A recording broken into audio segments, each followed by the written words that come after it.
Portuguese fried rice is one of our favorite breakfast foods, and the way we make it basically is, and when we have the ingredients, when we get linguica sausage, we take one linguica sausage, cut it up into bite-sized pieces. We've got onions, we've got some one tomato that I cut up, one medium onion, and about a few handfuls of green peas. I've got I would say cup and a half of leftover day-old white rice. It can be anything. If you've got Spanish rice, great. This is actually a sushi rice that's left over. I've made it with basmati. All of them come out just fine. The seasonings are very straightforward. You've got your salt, you've got your pepper, you've got your cayenne, and you've got your MSG for that extra flavor.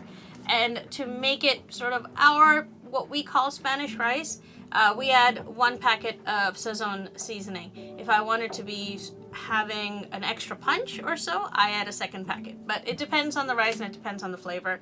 A lot of this is taste, and then we saute everything up and we put an egg on it, and it's a very straightforward dish. So let's get started.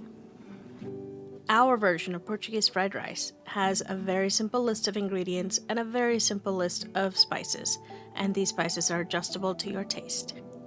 We start by heating up some oil in a pan and sauteing up some onions, and once those onions are about halfway sauteed, we add our linguica. Now the linguica is basically cooked already, so it's not that you have to cook it a lot, but I do cook it until all the yummy oils are seeping out of it and sauteing the onions with it. Then we add our tomatoes and our green peas and the rest of our spices.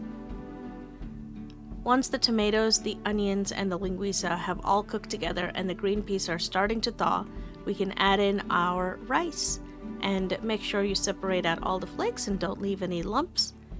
We start to mix our rice together until everything is incorporated.